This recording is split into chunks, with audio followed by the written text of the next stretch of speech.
अर्थशास्त्र का आदर्श है कि प्रजा के सुख और भलाई में ही राजा का सुख और भलाई है। अर्थशास्त्र में राजा के द्वारा अनेक प्रकार के जनहित कार्यों का निर्देश है, जैसे बेकारों के लिए काम की व्यवस्था करना, विधवाओं और अनाथों के पालन का प्रबंध करना, मजदूरी और मूल्य पर नियंत्रण रखना।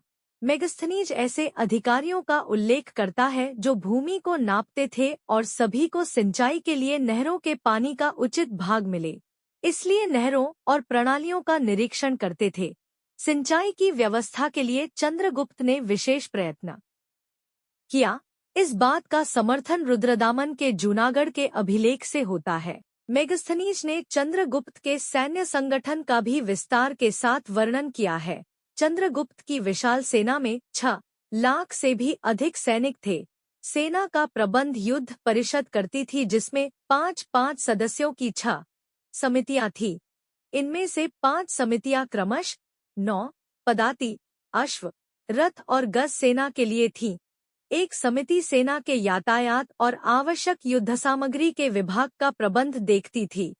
चंद्रगुप्त का साम्राज्य अत्यंत विस्तृत था।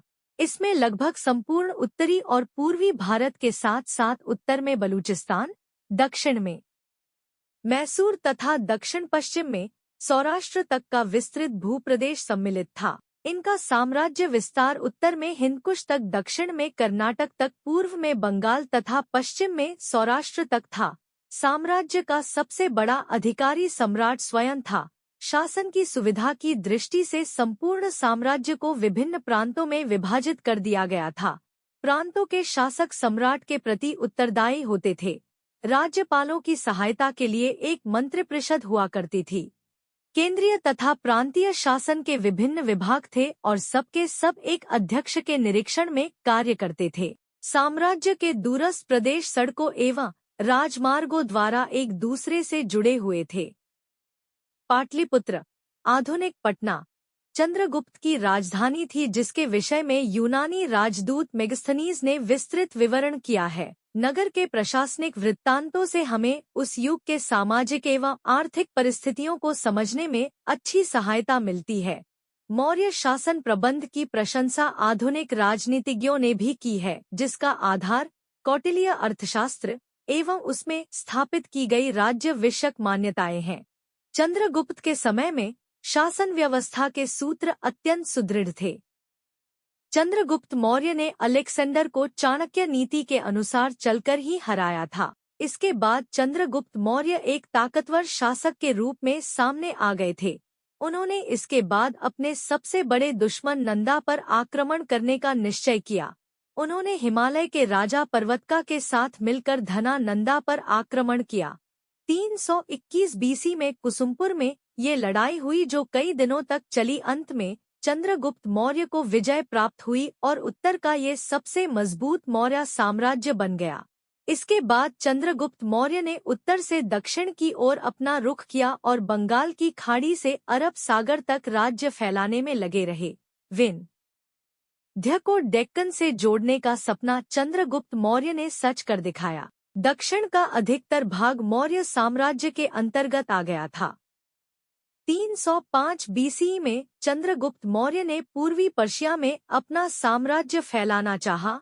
उस समय वहां सेल्यूचुस निकेटर का राज्य था, जो सेल्यूसिड एम्पायर का संस्थापक था। वह अलेक्जेंडर का जनरल भी रह चुका था।